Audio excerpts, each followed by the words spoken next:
तो यहाँ पर पधारे हुए हैं। आइए बुलंद स्वर में गुरु महाराज का जय घोष करके अपना रचना को सभा का जय जयकार हो जाते हैं।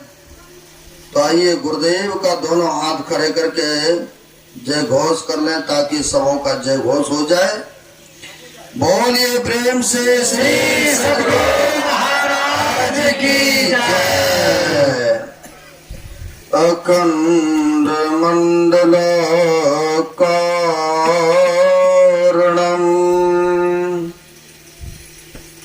व्याप्तं येन चराचरं तत्पदं दर्शितं येन तस्मै श्री गुरुवे नमः। परम गुरुवे नमः। परापर गुरुवे नमः। परमात्मा गुरुआत्मा गुरुवे नमः। आदि गुरुदेव अनादि गुरुदेव अनंत गुरुदेव अखिल गुरुदेव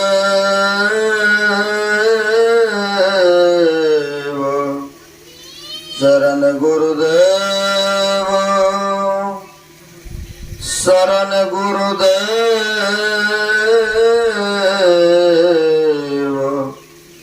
श्री गुरु महाराज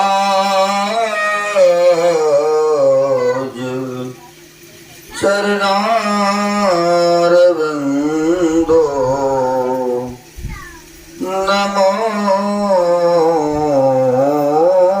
नमस्ते। मेरा मुझ में कुछ नहीं, जो कुछ है गुरु तो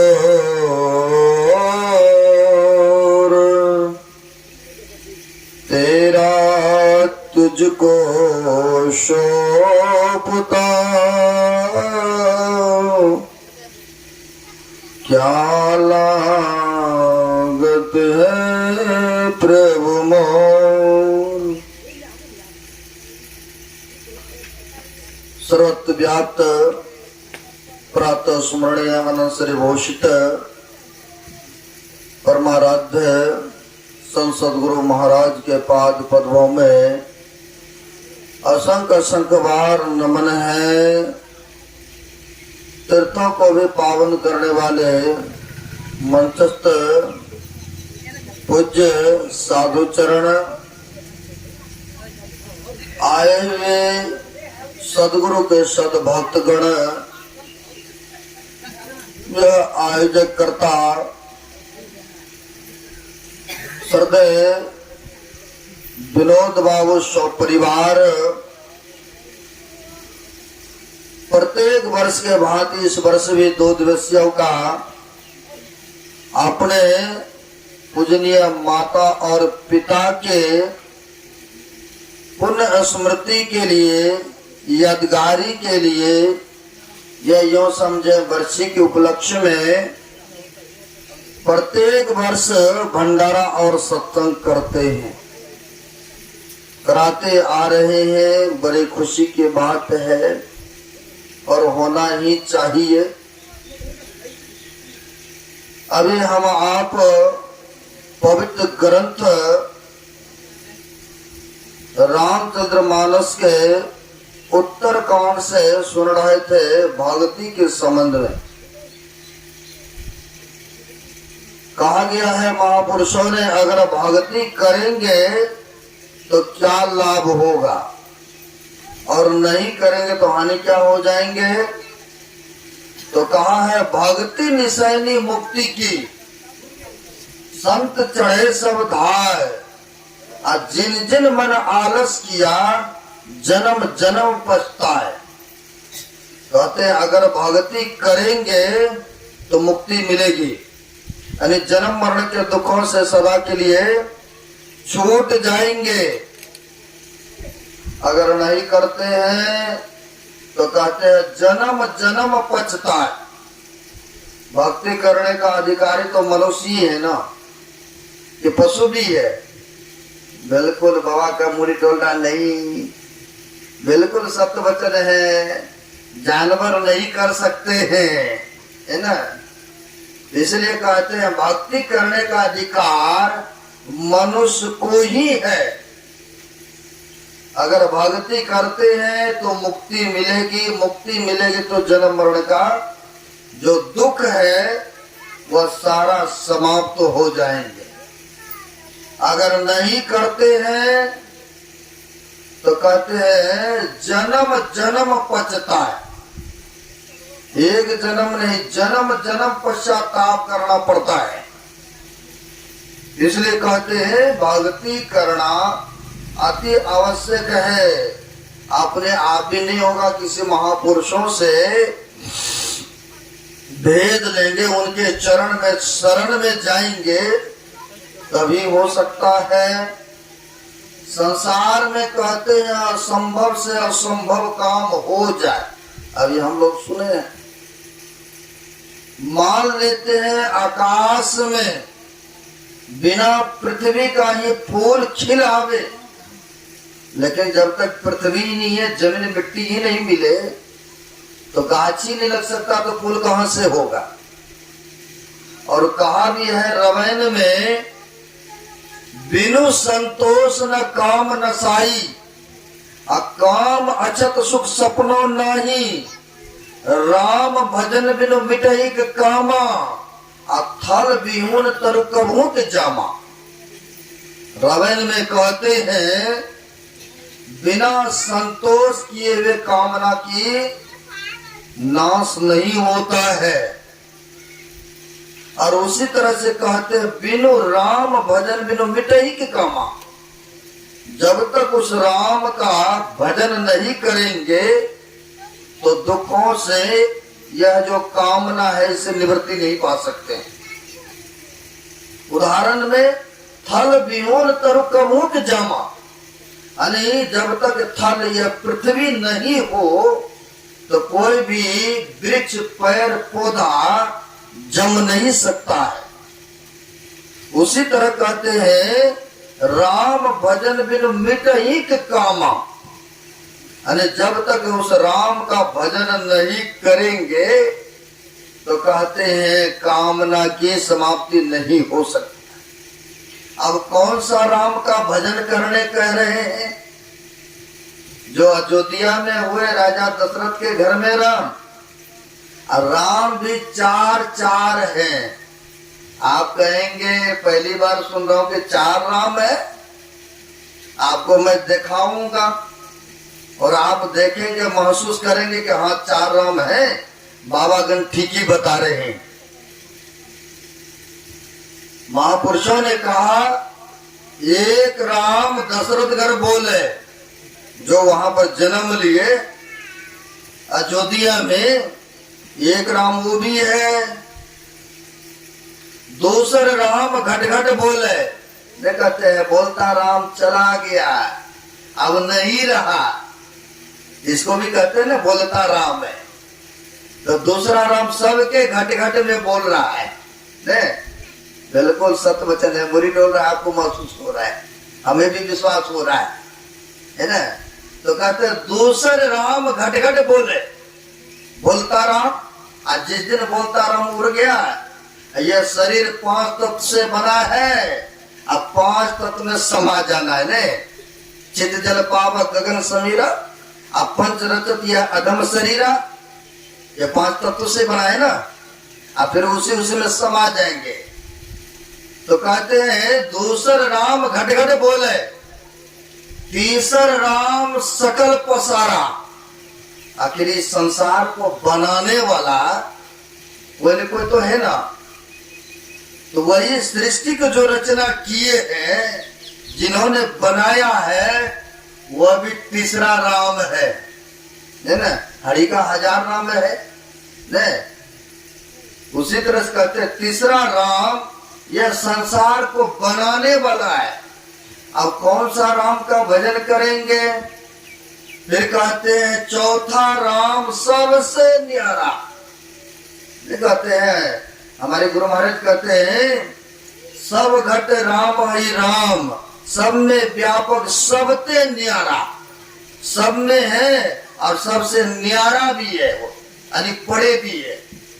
तो वही कहते हैं चौथा राम सबसे न्यारा है। और जो न्यारा है, जो बंधन से मुक्त है, अगर उसके सानिध्य करेंगे तब ना हम भी बंधन से मुक्त होंगे। तो कहते जो सबसे न्यारा राम है, उस राम का भजन करने बता रहे हैं। तो वही कहते हैं बिनु राम भजन बिनु मिट ही के कामा। जब तक उस राम का भजन नहीं करेंगे तब तक कामना की समाप्ति नहीं हो सकता है। कहते वो संभव काम संभव हो जाए। अभी सुने हैं ना हम लोग, बारी मथे घृत होई बरु सिकता ते बरु तेल। अब बिनु हरि भजन न भव तरिए, यह सिद्धांत अपेल। अब कहते हैं बिना आकाश के, बिना पृथ्वी के, आकाश में तरह तरह के फूल खिल आवे मान लेता हूं। तरक्की पर बाल किसी को जम आवे निकल आवे, लेकिन आज तक कोई देखे नहीं होंगे। आप लोग व्रत हो चुके हैं, कभी देखे इस तरक्की पर बाल निकलते? नहीं देखे, बिल्कुल सत्य वचन है। तो फिर भी कहते मैं मान लेता हूं हो जाए। कहते हैं बारी मते गिरते होई बरो। कहते बालू को पेरने से तेल निकल आवे, लेकिन संभव नहीं है। चलो बालू को पेरने से, मशीन में डालने से तेल नहीं निकलेगा, लेकिन पानी के मथने से निकल जाएगा ना। कि निकल जाएगा? नहीं निकलेगा। लेकिन ये भी कहते मान लेता हूं, लेकिन हम सिद्ध करेंगे जो महापुरुष होगा ना, वो पानी को भी घी बना देगा, तेल बना देगा। उससे भी पूरी बना करके काम चलाते हैं, मेवा मिष्ठान बना लेते हैं। आप कहेंगे ऐसा भी है, तो मैं दिखाऊंगा आपको। आप लोग सुने होंगे एक देवराज स्वामी जी हो गए, बड़े सिद्ध महापुरुष हुए। वह देवराज स्वामी इलाहाबाद त्रिवेणी संगम में वो रहते थे। जैसे 12 वर्ष के उपरांत वह संतों का महाकुंभ मेला लगता है ना। हम लोग कई बार गए हैं, आप लोग को भी मौका लगा होगा।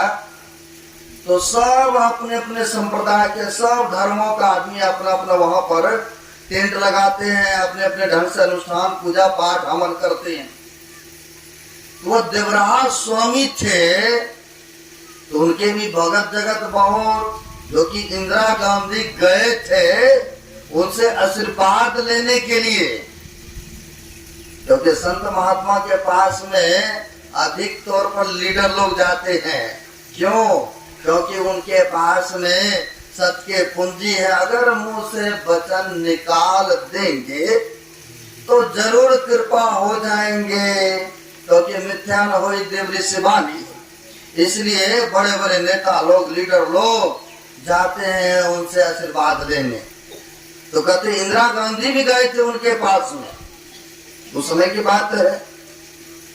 तो वह देवराज स्वामी जी के पास में उस कुंभ मेले में देसी घी का ही मेवा मिष्ठान पूरी सब कुछ बनना, बहुत सारे बना, बहुत सारे भक्तगण आ रहा है, खा रहा है। तो भक्तों सेवकों ने कहा गुरुदेव भगत की तो अपार भीड़ है, लेकिन घी का पीपा अब नहीं दिख रहा है, बहुत कम मात्रा में है। लेकिन खाने वाला बहुत है, मेवा मिष्ठान पूरी छकना है, और जाएंगे यहाँ से दूर पड़ रहा है ना बाजार शहर, तो कैसे होगा गुरुदेव? तो देवराज स्वामी ने कहा अरे कोई बात नहीं, जाओ ने गंगा माई से ले लेना 10 टीन, जाओ गंगा माई से ले लेना। बोला पैसा ले रहे हैं, देवराज स्वामी ने कहा है देने के लिए, बाद में दे देंगे। आप लोग भी करते हैं ना उधार पुधार आपस में, बाद में वापस करते हैं। तो भक्तों हुआ महाराज कैसे बात कर रहे हैं, गंगा माई कहाँ? अरे जाओ पीपा लेकर के भर लिया ना। महाराज भरने जाएंगे तो उसमें कहीं घी है, वो तो पानी है ना। अब भरेंगे ले आएंगे तो उसमें कैसे हम पूरी छानेंगे, अब कैसे हम मेवा मिष्ठान बनाएंगे? विश्वास ही नहीं हो रहा ना। गंगा जी को भरेंगे तो क्या घी निकलेगा पानी निकलेगा? यहाँ पर कहते हैं पानी के मतने से घी नहीं निकलता है ना, लेकिन महापुरुष कभी कभी मौज में आकर के वो संभव काम भी संभव कर दिखाते हैं, है ना।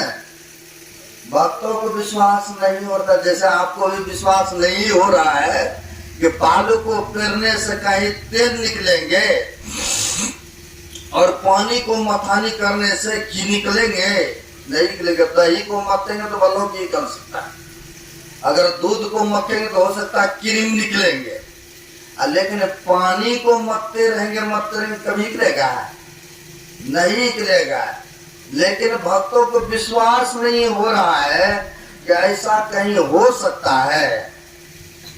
विश्वास नहीं हो रहा तो गुरुजी ने कहा अरे जैसे मैं कह रहा हूं, जाओ 10 पीपा लेकर के जितना चाहिए ले आना।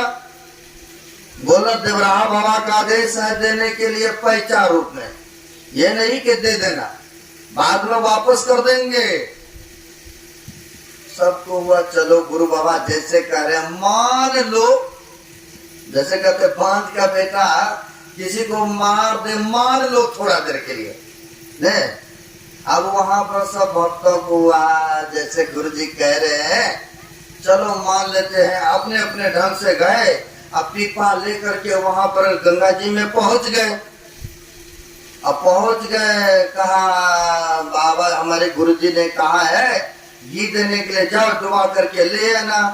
अब मैं इसमें लगा रहा हूँ, जो दो आप मैं तो लगा रहा हूँ, गुरुजी का आज्ञा का पालन कर रहा। और सब भक्तों ने पीपा को उस पानी गंगा जी में डुबाया, और डुबा करके जो ही निकाले और तो ही घी देखने को मिले। अब जो ही डुबावे तो ही घी अब लाया। अब तो विश्वास हो गया ना कि गुरुजी ने जैसे कहा था। अब घी जब हो गया तो उससे तो मेवा मिष्ठान पूरी सब बन सकता है ना, है? लेकिन संतों ने किया ना, सबके बस की बात तो नहीं है। लेकिन यहाँ पर कहते हैं पानी को मथानी करने से घी हो जाए मैं मान लेता हूँ, लेकिन बिनु हरि भजन ना भवतरी, बिना हरि का भजन किए बिगर यह भव सागर से आज तक किसी का उद्धार नहीं हुआ और नहीं भविष्य में हो सकता है। कहते बिनु हरि भजन न भवतरी, भव मतलब आना जाना, इस संसार में दुखों को भोगते रहना। तो कहते हैं अगर छुटकारा चाहते हैं तो कहते हैं भक्ति का अर्थ एक होता है सेवा भी, है ना। भक्ति का अर्थ होता है सेवा। हमारे गुरु महाराज ने कहा है गुरु की भक्ति साधु की सेवा अब बिन कछु नहीं पाइयो। कहते हैं जब तक गुरु की भक्ति नहीं करोगे और अंदर में सेवा भावना नहीं हो, तब तक कोई भी प्राणी कोई भी व्यक्ति नहीं पा सकता है जो ज्ञान पाना चाहिए। इसलिए कहते हैं गुरु की भक्ति करो और साधु महात्मा समाज का सेवा करो, इसी से भक्ति का फल लगेंगे। और महर्षि साई स्वामी जी महाराज कहते हैं सेवा से सद्गुण है आते, और जिससे जीवन सुखमय होता और जिसमें सेवा भाव नहीं, साही सुख चैन कहाँ होगा। कहते दिखावा भक्ति से काम नहीं चलेगा, दिखावा सेवा से काम नहीं चलने वाला है। लोग कई ऐसे भी है ना, दिखावटी बहुत करते हैं। चलो लोग क्या कहेंगे, सेवा कर देते थोड़ा सा, लेकिन बाद में उसकी निंदा चुगलियां भी करते। दिखावटी सेवा से काम आज तक नहीं चला है। जब तक श्रद्धा से, विनम्रता से, जब तक अंतःकरण से उस तरह का नहीं हो तो वह सेवा भी स्वीकार नहीं होते हैं। अगर कोई व्यक्ति किसी का उपकार कर देवे, किसी का भला कर देवे, किसी गरीब लड़कियों का शादी कर दिया, रोगियों को दवाई दे दिया, या निवस्त्र को वस्त्र दे दिया, या कहीं पर धार्मिक स्थान बना दिया, कई ऐसे चतुर प्राणी व्यक्ति हैं, लोगों के पास जा के कहेगा मैंने तो ये उनको दान कर दिया। ऐसा देखने को मिलता है। मैंने तो उनको फलाना चीज दे दिया, मैंने तो इतना कुछ कर दिया मंदिर में, है ना। लेकिन कहते भक्ति का बीज तो लगाए, लेकिन निकाल निकाल के देख रहे हैं इसमें अंकुर आ भी रहा है कि नहीं। आएगा कभी। आप ही लोग कोई चीज का गाछ लगाना चाहेंगे, उसका बीज को जमीन में डालिए और 1 दिन या 2 दिन के बाद निकाल के देखना चाहें और देख भी लें, संभव है कि उसमें आएगा गाछ। आ भी जाएगा तो कहीं बार बार निकालेंगे ना बाहर, हो सकता है वह सूख जाएंगे न। तो वही बंदर वाला हाल होता है मनुष्य का। जैसे अभी आम लीची का सीजन आ रहा है, बहुत सारे भालू बंदर जाते थे दूसरे के बगीचा में खाने के लिए। अब जिसने उसको बगीचा को पानी दिया है, स्प्रे किया है, देखभाल किया है, और जब फल आएगा तो उसको भी तो देख रेख करने वाला होता है ना कोई बगीचा को। तो बगीचा वाला ईटा मारते थे, भालू बंदरों को डंडे मारते थे। सब बंदरों को मन में हुआ क्यों नहीं एक एक गुठली ले आते हैं, गुठली से ही तो पौधा होते हैं, गाछ लगते हैं। अब क्यों नहीं लेकर के आते हैं और उसको जमीन में डाल देंगे। जैसे नदी के किनारे में खाली ही रहता है ना, खाली जगह। सबों ने सोचा, बंदरों ने, क्यों नहीं ले आते हैं और अपने अपने ढंग से सब लगाएंगे, अपनी बगीचा लगेगा और अपने खेतों में खाएंगे। बगीचे में काहे के लिए जाएंगे, उसका डंडा खाने के लिए या डला खाने के लिए, मार खाने। सबकी मीटिंग बंदर भालुओं का पास हुआ और सब गए एक एक गुठली आम का ले आया, ले आकर के जमीन के अंदर में डाल दिया। और सब विचार करते हैं अपनी बगीचा होगा, हम लोग खाएंगे, बड़े आनंद से रहेंगे।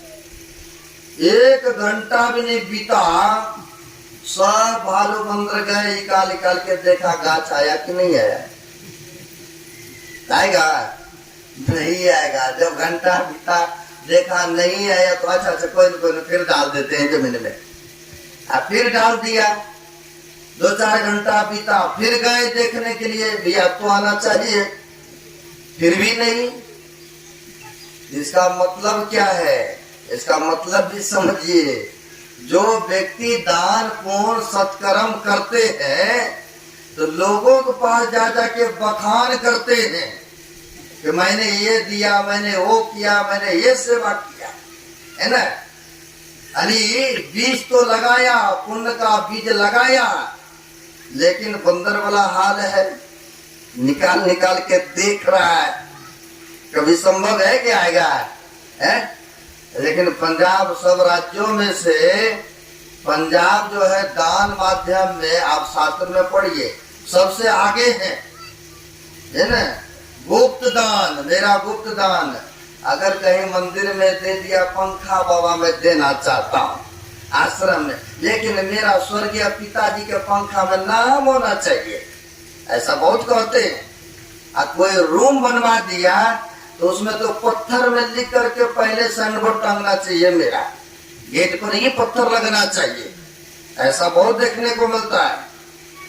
यानी नाम चाहिए हमको, प्रतिष्ठा चाहिए, है ना। लेकिन पंजाब में जहां हम लोग रहते हैं, लुधियाना जिला के अंतर्गत में माछुआड़ा साहब है, जहां पर कि गुरु गोविंद सिंह जी महाराज औरंगजेब से लड़ाई करते करते घायल जख्मी हो गए थे, और वहां पर जंगल होते थे उस समय, और उस जंगल में घोड़े पर सवार होकर के जंगल में आकर के थोड़ा देर के लिए विश्राम किए थे। घोड़ा को बांध करके गाछ में गाछ के नजदीक में, और विश्राम जो किए हैं वो गाछ अभी भी हरा भरा है, कई सौ वर्ष हो चुका है ना। वो गुरुओं की नगरी मानते हैं। तो वहां पर एक गुरुद्वारा विशाल बन गया है। पहले तो जंगल हुआ करते थे, अब गुरुद्वारा बन गया। समय अनुसार सब चीज परिवर्तन होता है। वहां पर विशाल गुरुद्वारा है। मन में सबको होता, रुपया पैसा तो खैर सबको आता है, लेकिन सबके अंदर से ऐसा प्रेरणा नहीं जगता है कि हम कुछ धर्म काम में खर्च करें, है ना। सबको नहीं जगता ऐसा प्रेरणा होता है। लेकिन किसी किसी को परमात्मा ने दिया है तो सोचता है कि जितना धर्म काम हो जाए, है ना। हमारे श्रद्धेय विनोद बाबू के धर्म पत्नी बता रही थी, बाबा कई बार इस तरह से चलता आ रहा है सत्संग भंडारा, और हमने अखंड ध्यान भी कराए हैं। हम चाहते हैं कि जितना हमसे हो जाए सत्कर्म। मैंने भी सोचा बहुत अच्छा कमाई है आपका, बड़ी शुभ चिंतक है। तो बताया आप सबके लिए साल में एक बार आते हैं, आप सबको वस्त्र भी हम देंगे। बड़ी खुशी हुआ, कुछ ना कुछ देना ही चाहिए। तो ऐसे ही मन में होता है कई भक्तों को कि हम कुछ गुरुद्वारा में दें। अब देंगे तो फलाना व्यक्ति जान लेगा कि उसने ये चीज दिया, तो क्यों नहीं हम गुप्त दान करेंगे। उस व्यक्ति ने क्या किया, जो धनी मानी थे, गए और जा करके जनरेटर बढ़िया सा खरीद करके ले आया। जैसे गुरुद्वारा मंदिर में कहीं कहीं कमी दिखता है ना, तो भक्तों के मन में होता है कि कुछ ना कुछ देना चाहिए, कमी को दूर करना चाहिए। जनरेटर नहीं था, अब बड़ा सारा जनरेटर गए, खरीद के ले आया। सोचा कि कोई देख लेगा तो कहेगा फलाने व्यक्ति दिया है, क्यों ने सबको सोने देते हैं। एक चिट्ठी में लिख करके दे देंगे कि यह गुप्त दान है ना, उस गुरुद्वारा के आगे में छोड़ जाएंगे। सबको सोने दिया, सोने दिया, रात में ले आया। गेट के पास में वो जनरेटर और चिट्ठी पुर्जी लिख करके यह गुप्त दान गुरुद्वारा के लिए मैं दे, है ना। ऐसा लिख करके छोड़ गया। सुबह हुआ, देखता है गेटमैन वगैरह सब, अरे भाई ये किसका किसका, तो कागज भी देखने को मिला।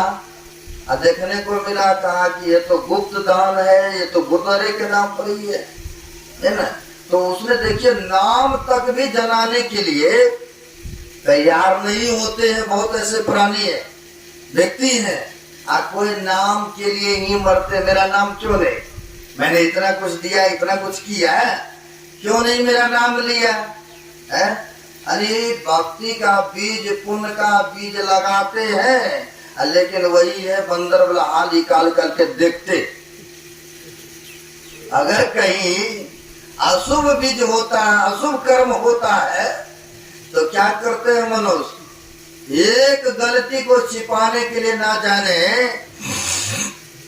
सैकड़ों झूठ का सहारा लेता, कहीं उसके दृष्टि में हम गिर न जाए, कहीं वह गलत निगाह से नहीं देखे। लगाया जमीन के अंदर में, बीज को बोया और मिट्टी दे करके ढक दिया। तो ढक दिया तो भाई समय आएगा तो फल भी मिलेगा ना, फल भी मिलेगा। इसलिए कहते हैं मनुष्य को शुभ अगर काम करते हैं तो इस पर आपकी चाहना भावना नहीं होना चाहिए कि हमको क्यों नहीं नाम हुआ है। सेवा दिखावटी नहीं होता है, सेवा तो अंदर दिल से होता है, भावनाओं से होता है ना।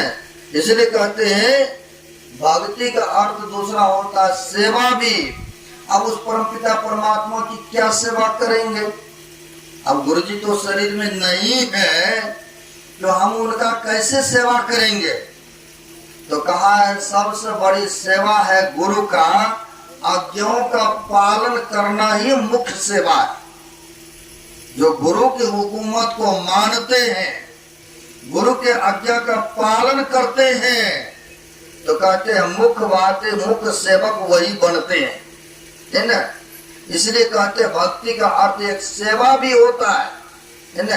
परमात्मा ने दिया है तो सेवा कीजिए, चाहे तन से हो, मन वचन से हो या धन से हो, है ना। जहां तक हो सके परोपकार करना चाहिए, है ना। नहीं तो सब कुछ दिया है, परमात्मा की कृपा है। अगर धन को सत्कर्म में नहीं लगाते, शुभ काम में खर्च नहीं करते हैं, तो कहा है धन की 3 गति होता है। पहला भोग, दूसरा दान और तीसरा नाश की गति में जाता है। ऐसा मैं नहीं कह रहा, महापुरुषों का कहना है ना। लेकिन कुछ व्यक्ति ऐसे भी होते, कुछ भी हो जाए लेकिन हम दे करके खुश नहीं है ना। सत्कर्म में खर्च करके खुश नहीं है। बहुत ऐसे व्यक्ति हैं। एक गांव में बड़े पैसे वाला धनी आदमी थे, लेकिन कभी किसी को कुछ देता नहीं था। न किसी साधु को दरवाजे पर आने के उपरांत भी एक गांव में इतना धनी मानी आदमी, इतना पैसा था, लेकिन कभी कुछ सत्कर्म में खर्च नहीं करता था। अब कोई भी उनके दरवाजा पर आ जाए ना मांगने के लिए, डांट के, फटकार के, झिझकार करके भगा देते थे, लेकिन देता नहीं था कुछ हो, है ना। नहीं कहीं मंदिर में जाते थे पूजा पाठ ही कुछ करने के लिए।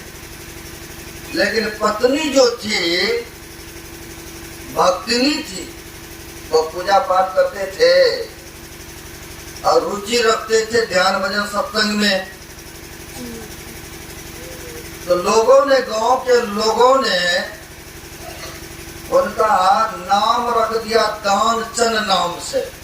कहीं भाई नाम रखेंगे दानचंद, कहीं हो सकता कुछ ना कुछ दान सत्कर्म पूजा पाठ नाम के प्रभाव से भी करेंगे। इसलिए उस व्यक्ति का नाम रख दिया, यानी बेन कसना हुआ, ताकि किसी तरह से ये सत्कर्म करे। नाम रख देंगे तो हो सकता है कि हृदय परिवर्तन हो जाए, इसलिए उसका नाम रख दिया लोगों ने दानचंद। लेकिन दान एक कौड़ी भी नहीं करता था, है ना। नहीं कहीं तीर्थों में, नहीं कोई मंदिरों में जाते थे। समय आने पर गांव के लोग बहुत जा रहे थे तीर्थों में स्नान करने। जब बहुत सारे लोग जा रहे थे तो उनकी पत्नी कहती है, आप कभी नहीं जाते, नहीं मंदिर में जाते हैं, और नहीं कोई तीर्थों में जाते हैं, नहीं कोई साधु बाबा के सत्संग नहीं जाते, और नहीं तो आपके अंदर में सेवा भावना ही है ना। कई बार होता है घर के लोग चाहते कि हमारा सभी सत्कर्म करे, साधु महात्मा से जुड़ के रहे, पुण्य कर्म करे। आप लोगों को भी होता है कि घर में अगर नहीं जुड़ते हैं ना, तो चाहते किसी न किसी प्रकार से वो भी भक्ति लाइन में जुड़ जाए, सेवा की भावना उसके अंदर जग जाए।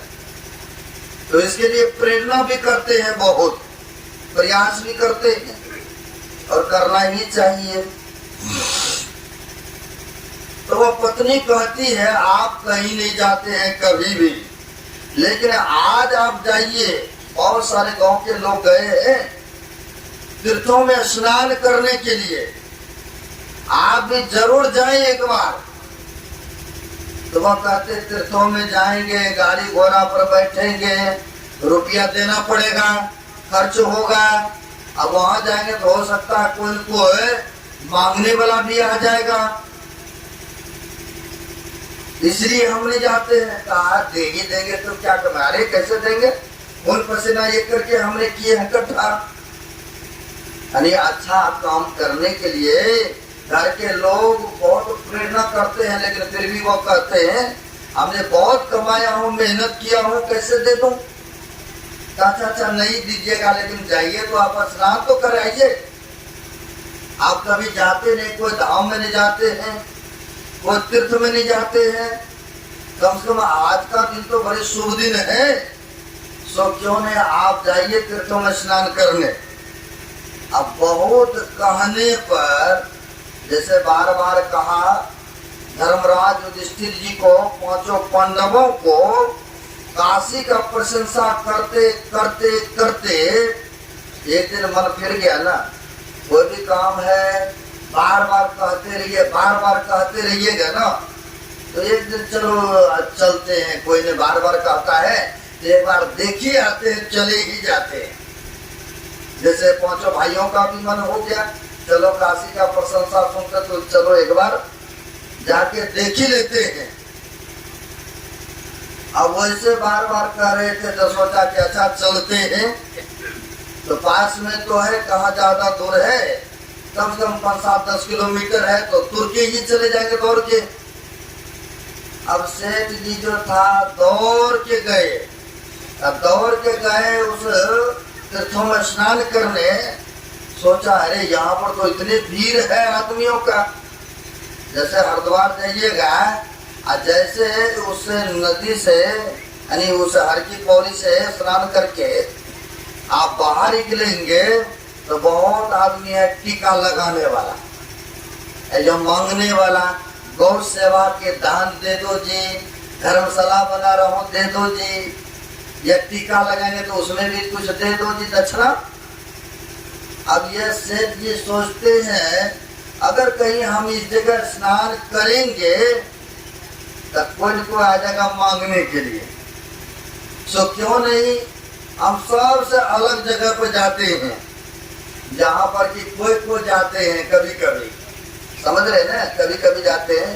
यानी गांव से जिसकी मृत्यु होती है तो जलाने के लिए स्मशान घाट कभी कभी कोई जाते हैं। तो सोचा इसने चलते, वहां पर तो कोई व्यक्ति जाते हैं ना, वहां पर कोई जाते हैं, क्यों नहीं स्नान करना है ना, यही पानी तो उधर जा रहे हैं ना, सो जाते हैं वहीं पर स्नान कर लेंगे। घर के लोग पूछेंगे स्नान किए तो कपड़ा गिला होगा, सबूत भी दिखा देंगे, ऐसा हुआ। चले गए वहां पर जहां पर मुद्र गति था, जहाँ पर मुर्दा वगैरह सबको जलाया करता था दाह संस्कार। अब वहां पर चले गए और सोचा यहाँ पर कोई नहीं है, अभी ही मौका है। वह रखा कपड़ा उपड़ा और गए, उसमें गोता लगा लिया। और जैसे गोता लगा करके मुड़ी ऊपर करते हैं तो हाथ में कमंडल, चंदन टीका लगा हुआ, हाथ में चिमटा, आप जजमान आ गए हैं, बड़ी ईश्वर की कृपा हुआ है। यहाँ पर तो कोई भक्त आते हैं।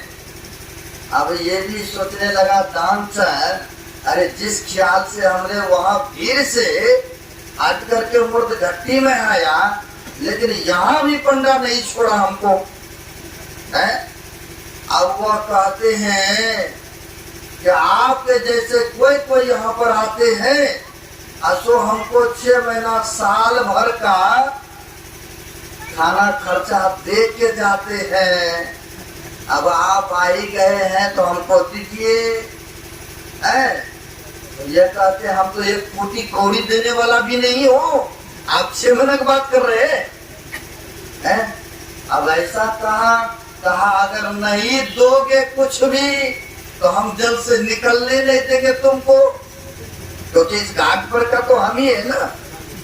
अब तुमको हम निकलने ही नहीं देंगे।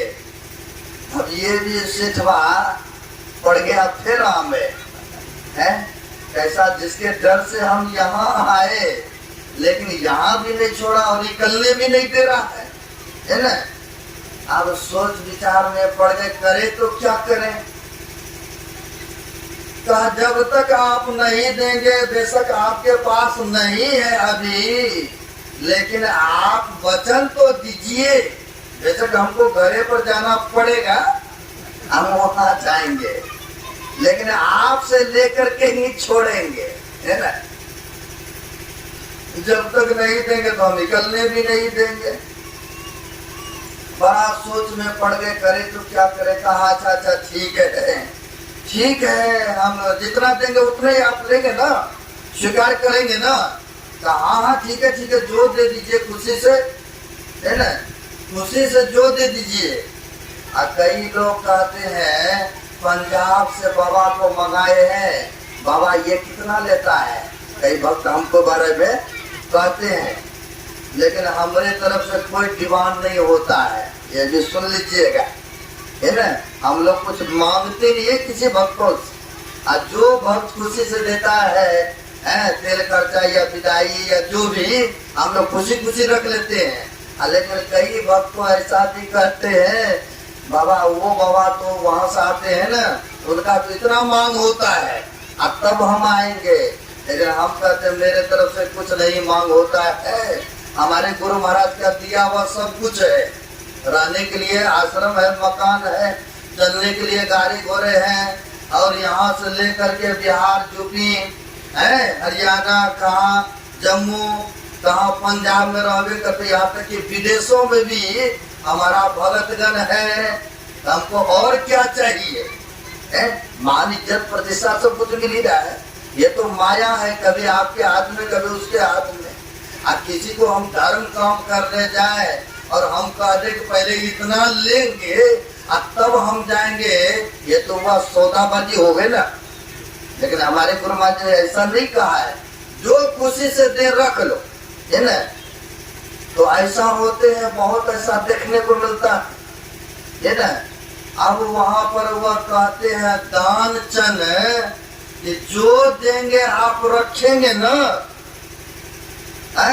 तो कहा कि हाँ ठीक है सेठ जी, आप जो दे दीजिए खुशी से हम ले लेंगे।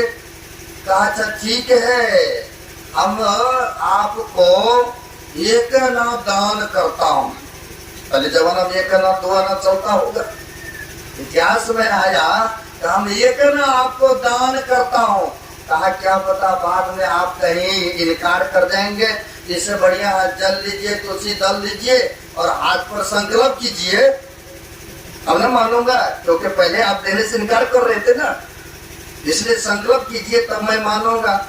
अब बेचारा क्या करे, जल से निकलने नहीं दे रहा था, तो लिया जल तुलसी और संकल्प किया कि हम एक ना आपको दान किया, तब तो जल से निकलने दिया। कहा पास में तो नहीं है, फलाना गांव में आप आ जाइएगा और मेरा नाम है दानचंद, आप पूछ लीजिएगा किसी से, तो वो बता देंगे, और आप आ जाइएगा तो हम आपको दे देंगे वहां पर। कोई बात नहीं, हम आ जाएंगे पूछ करके। जैसे हम लोग भी साल में एक बार इधर आते हैं ना, और रात में कल रात में 10:30 बजे पहुंचे, तो थोड़ा सा इधर उधर भटकना पड़ा, क्योंकि साल में आते हैं तो थोड़ा सा हो ही जाता ना, लेकिन फिर भी तो हम लोग आ ही गए, है ना। कहा कोई बात नहीं है, हम आ जाएंगे पूछ पाछ करके ना, हम आपके स्वनिवास तक पहुंच जाएंगे, कोई बात नहीं, आप जाइए, पास में नहीं है तो। अब सेठ जी को वहां से छुट्टी दे दिया, घर गए, पैदल आए थे, पैदल गए, बेचारा थक उक गए थे, गया सो गया, आया फिर सो गया, थके हुए थे। अब कुछ देर के बाद कुंडी खटखटाने लग गई। कुंडी खटखटाने के लिए वहां पर आ गए पंडित जी, तो ये सेठ जी कहते जाके देखो कौन है गेट खटखटा रहा है। जा करके देखा, कहा हाँ कहिए साधु बाबा कैसे आना हुआ। कहा दानचंद का सेठ जी का घर यही है क्या? कहा है तो यही, बताइए क्या बात है? कहा उसने संकल्प किया था कि एक ना दान देंगे इसलिए हम लेने के लिए आए हैं। कहा अच्छा ठीक है, ऐसा कहा तो हम जाते हैं, घर में है, हम बोलते हैं देंगे। पत्नी बेचारी गई, जा कहा है जी आपने वहां पर किसी पंडित को बोले थे कि दान देंगे, वो आ गए हैं लेने के लिए। अब सेठ जी भी सोचता कैसा ये पंडित जी है? एक तो थके उके आए हैं और ये पीछे आ गया, जाकर के बोल दो कि वह बीमार पड़ा है, ताकि किसी तरह से टाल दे। नहीं, कहीं पर सत्संग भंडारा होता है ना, अगर जाइएगा धर्म काम के लिए रसीद काटने, और नहीं अभी बाद में आइएगा ना, बहाना इसी तरह से ये टल जाए, ऐसा भी बहुत करते हैं, है ना। अब सेठ जी ने कहा जाके बोल दो कि अभी नहीं है, बाद में आएंगे। जा करके बोला कि वह अभी नहीं, कहा बाद में आइएगा। कहा भाई इतने दूर से आए हैं तो फिर बाद में क्या, कहिए ना दे ही देंगे तो फिर हम चले जाएंगे। जाके पत्नी फिर कहती है कि वो जाने के लिए तैयार नहीं है, कहा दे ही देंगे तो फिर हम चले जाएंगे। अरे जाके बोल दो कि बीमार है, अभी सेठ जी बीमार हैं, इसलिए अभी नहीं दे पाएंगे, बाद में देंगे। तो पत्नी बेचारी कहती है आप तो ठीक ठाक है, कैसे कर दो कि बीमार है? तारे जाके बोल न दो, कहीं यहाँ से सुन करके बीमारी करना, कहीं वो चल जाए, आफत टल जाए। तो ऐसा कहा था, ठीक है जाती हूँ। जा करके बोलती है कि पंडित जी वो सख्त बीमार हैं, इसलिए बोला अभी नहीं। कहा अच्छा बीमार हैं, अरे बीमार है तो कोई बात नहीं, हम भी इसी जगह रह लेते हैं, कुछ खाने पीने का प्रबंध कर दो, असो हम यहीं पर रहेंगे, आप क्या जाएंगे इतना दूर। अब वो भी सोचती कैसे पीछा ये भी नहीं छोड़ने वाला, हमारा पति जो तो ठीक है, अब फिर भी बहाना। जा करके यह कहती है कि वो कहते हैं पंडित जी हम कहाँ जाएंगे, अब इतने दूर से आए हैं, कुछ खाने पीने का भी प्रबंध कर दो, यहीं पर रह लेते हैं। अरे ऐसा है, अच्छा जाकर के बोल दो बीमार सख्त था, अब शरीर छूट गया। जाके बोल दो कि अब शरीर छूट गया, ताकि यहाँ से वो चला जाएगा, है ना, छुटकारा हो जाएगा, है ना। जाकर के बोल दो, जाकर के बोल दो, एक बार कह दो कि उसका शरीर छूट गया है, अब वो जिंदा नहीं रह देगा कौन। अब पत्नी बेचारी कहती है ऐसे कैसे मैं कह दूं, आप तो जीवित, हमारे तो सौभाग्य है ना, सौभाग्य है, आप तो हमारे तो जीवन साथी हैं, ऐसे कैसे मैं कह दूं।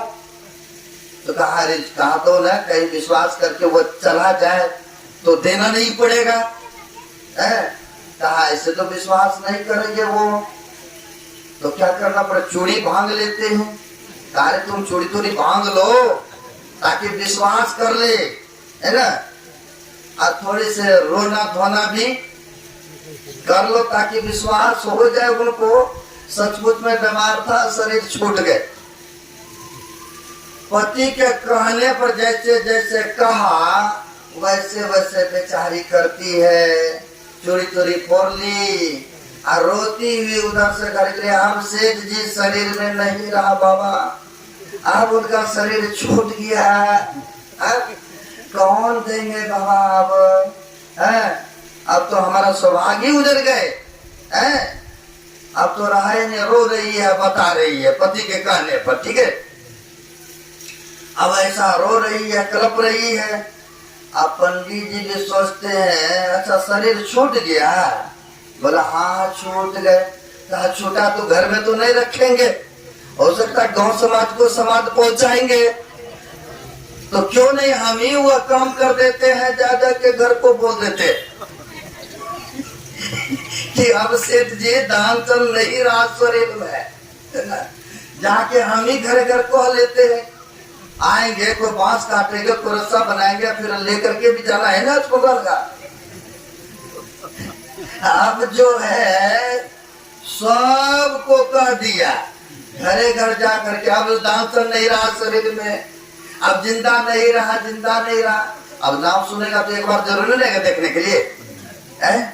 अब जब वो लोग भी आने लगा तो ये पूरा ऐसे मुर्दा की तरह करके एकदम पूरा बीच बिस्तरा पर पड़ा है।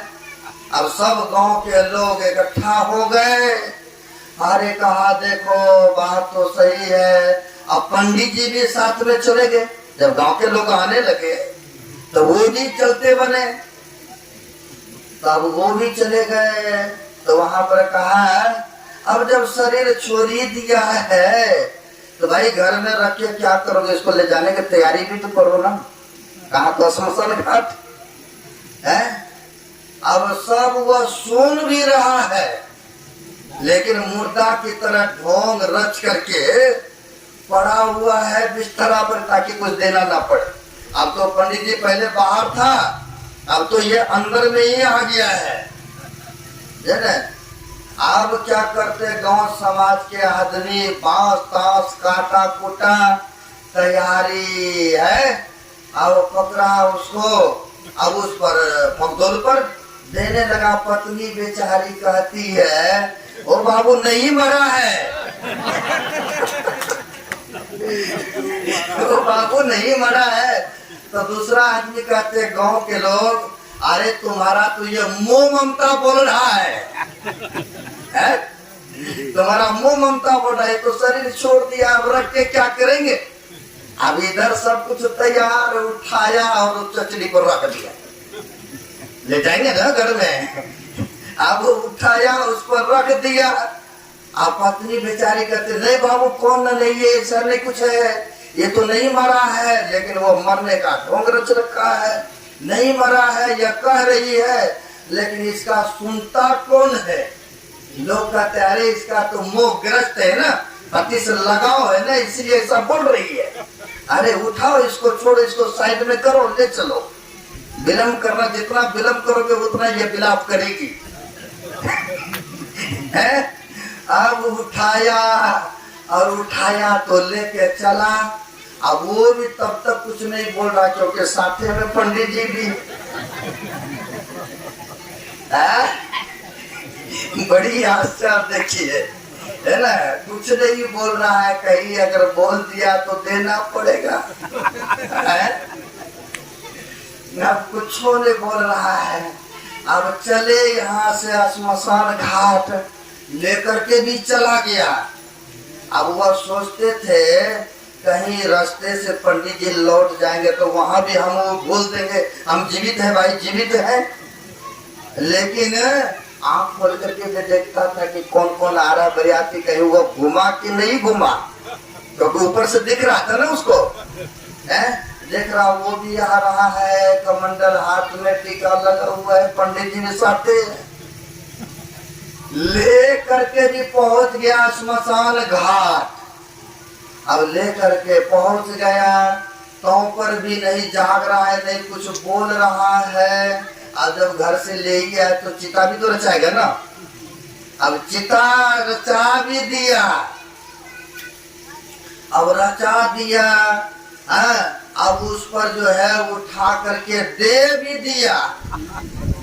नहीं ले जाते हैं कमरे पर, क्या करते हैं उससे उठा करके उस पर लकड़ी पर दे भी दिया है। तो पर भी जो है एक बार भी नहीं बोल रहा है ना, एक बार भी नहीं, कहीं देना पड़ेगा। अब ये भी पंडित जी, कोई पंडित जी साधारण पंडित जी नहीं थे, है ना। कहते न कौन क्या जाने कौन भेष में मिल जाए भगवान। कई बार भक्त के परीक्षा के लिए भी तो आते हैं ना, लेकिन ये एक फूटी कौड़ी तक भी देने के लिए तैयार नहीं, चिता पर जलने तक तैयार है ना। अब ये भी सोचते हैं अरे लगता है ये जीते जी नहीं, कई बार भक्त के बस में या कई हठेले प्रकार, जैसे बच्चा हठेले होते हैं, मानने के लिए तैयार नहीं है, जिद पर अड़ जाएगा कि मेरे को ये चाहिए तो चाहिए, चाहिए तो चाहिए। यही हुआ हमारे एक उधर झारखंड के थे एक भक्त, वो बता रहे थे कि दहेज में मिला, जो कि गाड़ी घोड़ा था, 2 चक्का भी था, 4 चक्का भी था। नहीं, बिहार में तो बहुत देखते हैं, पहले ये दो तब करेंगे शादी विवाह। अब वहां पर कई लाख रुपया मिला था, जगह जमीन था, तो जब उसके अभी शादी की तमन्ना ही हुआ था, कुछ दिन ही लेने पहले हो जाता है। अब ऐसा हुआ कई लाख रुपया मिला था, तो लड़का कह रहा था कि हमें लेना है, बुलेट गाड़ी लेना है। अब बाप कह रहा था देखो 2 चक्का भी तो है, दूसरे गाड़ी है, 4 चक्का भी है, तो क्या जरूरी है फिर बेस्ट पैसा करने का, चलने के लिए तो है ना 2 गाड़ी है, तो क्यों ऐसा मत करो, कुछ और कर लो, काम कर लो, बिजनेस कर लो, तो काहे के लिए उसमें वेस्ट करोगे पैसा को। जो बुरे बुजुर्गों था समझाना समझा रहे थे, लेकिन वक्त जग के हमारा शादी है तो हमको दिया है ना, हम जो मर्जी करें। अब दोनों में वक्त जग काफी हो गए, लेकिन पुत्र के बात ऐसा सब जहरीला निकला, बाप सुनते हैं बर्दाश्त नहीं कर पाए, हम लोगों को ले गए थे उनकी, जब वो हो रहा था ना, बर्ची बुर्ची होता है ना, श्राद्ध बर्ची होता है, तो हम लोग सभी आदमी थे, उनके सगे संबंधी लेकर के गए, और वो बता रहे थे क्या किए, बेटे के बात को बर्दाश्त नहीं कर पाया, जो कि बचपन से पोसा पाला बड़ा किया, पढ़ाई लिखाई में कितना रुपया खर्च किए, आज तुम जो हुआ तो कुछ दिया, तो इस पर तुम अपना हक जमाना चाहते हो ना, क्या हम शादी कर रहे, हमारा ससुर जी दिया है ना, हम जो मर्जी करें। इस पर दोनों में बकझक हुआ, लेकिन उस लड़का का बाप सहन नहीं कर पाए, रात में ही फांसी को लटक गए। इतना हो गए, लटक करके शरीर को त्याग कर दिए, है ना, लेकिन बचाव हो गया, थाना पुलिस नहीं हुआ, बचाव हो गया। अब यहाँ पर भी यह जो है सेठवा दानचंद जिसका नाम था, दे करके खुश नहीं है, एक कौड़ी तक भी नहीं, है ना। अब चिता पर भी रचने के लिए तैयार है, जलने के लिए। जब देखा इन्होंने, पंडित जी ने देखा, तो क्या जाने कौन वेश में मिल जाए भगवान है। अब वो तो आए थे इनसे कुछ लेंगे, लेकिन ये तो फूटी कौड़ी देने वाला नहीं है, चिता पर जलने तक भी तैयार है। अब वह कहते हैं, जब जलाने की बारी आ गए अग्नि देने के लिए, तो वह पंडित जी कहते हैं थोड़ा सा ना मैं इसके मंत्र कान में फूकना चाहता हूँ। आप लोग सभी इस जगह से साइड हो जाइए। तो कहा अच्छा ठीक है, कोई बात नहीं है। हम लोग को भी पंजाब में ना कोई छोड़ते हैं ना शरीर, ले जाते हैं बाबा चलिए अरदास करने, ताकि उनका सदगति हो। भाई यहाँ पर तो कहते जीते जी सदगति का उपाय नहीं करोगे ना, मरने के बाद चाहे आपके नाम पर बहुत कुछ है, चाहे मेवा मिष्ठान ये वो, चाहे दान हवन जग करो, लेकिन कहते साधु भाई जीवत ही करो, अच्छा जीते जी करो कमाई, है ना। लेकिन श्रद्धा होता है, फिर भी बहुत लोग लेके जाते हैं। अब वहां पर पंडित जी ने कहा थोड़ा सा इनके कान में ना मैं मंत्र फूकना चाहता हूँ, ताकि इनकी सदगति, अब तो जलने वाला ही है तो कुछ मंत्र पढ़ देता हूँ। अब वो तो सब जानते ही थे, है ना, ये है जिंदा मरने जा रहा है, क्यों नहीं इसको हम ही उल्टे दे दें, ताकि यह जीते जी से जलने से बचेगा। सब आदमी हट गए। कहा वहां पर कान के पास में आया हूँ सतलोक से, आँख खोल लो देखी, जो हो वरदान मोहे से तू ये मांग लो। अब इनको कहना पड़ा आया हूँ सतलोक से, नहीं सतलोक वासी, कहा हम आए हैं, तुम ही भाई मांग लो जो मांगना चाहते हो। आँख खोलो। आँख खोला तो देखते हैं फिर वही पंडित जी है, फिर से धड़ाक से बंद कर लिया है।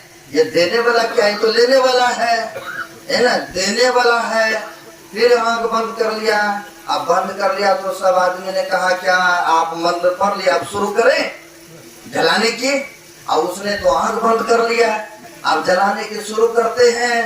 कहा रे रे रुको रुको, तुम लोग थोड़ा और हट जाओ, वहां से हट जाओ। और जब हटा कहा है भक्त है सेठ जी, मैं वह आया हूँ सतलोक से, तुम नहीं पहचाना। लो हम तुमको जो संकल्प किया था मैंने छोड़ रहा हूँ, तुम ही मांग लो। देखो मैं आया हूँ कोई तुम्हारे लिए, मैं तो सोचा तुम कभी दान नहीं करते तो कभी देते नहीं थे, लेकिन मैं तो आया था तुमको सदगति में पहुंचाने के लिए, लेकिन तुम ऐसा आदमी निकला कि कुछ दे करके खुश नहीं हो। देखो तुम अभी भी आँख खोलो, मैं अब कुछ नहीं ले रहा हूँ, तुम ही दे रहा हूँ। अब तो इतना कहा तो सोचा अब देने की बारी आया ना। अब लकड़ी तकड़ी हटाया और हटा करके कहा दीजिए क्या देते हैं, लेने के लिए तैयार।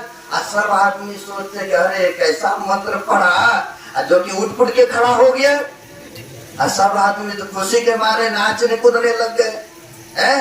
तो कहने का सारांश भाव होता है, जिसको परमात्मा ने दिया है लेकिन सत्कर्म में खर्च करके एक कौड़ी भी खुश नहीं है ना। लेकिन जिसको दिया है तो वो खर्च करके खुश नहीं है, और जिसको नहीं है तो वो सोचते कुछ देता है परमात्मा तो हम अच्छे काम में लगाते है ना। ऐसे भी बहुत भावना है। इसलिए कहते हैं अगर परमात्मा का दिया हुआ है तो खाइए भी खिलाइए भी, जहाँ तक हो सके गरीब गुरबा के बीच में, जहाँ तक सत्कर्म कीजिए, दीजिए गरीब गुरबा को दान कीजिए। और संत महापुरुषों से भेद जान करके अगर भक्ति भजन करेंगे तभी यह भव सागर से पार हो सकते, जन्म मरण के दुखों से छूट सकते हैं। इसलिए कहते हैं बिना भजन किए ये भव सागर से उद्धार नहीं हो सकता है। यही आप सबों के सेवा मैंने रखा। बोलते बोलते ये घंटा 5 मिनट बोल लिए, अब आगे नहीं बढ़ूंगा। हम लोगों को भी यहाँ से प्रस्थान करना है। अब फिर अगला साल आप सबका दर्शन मुलाकात होंगे, फिर आएंगे। बड़ी खुशी के बात हुआ, श्रद्धे हमारे विनोद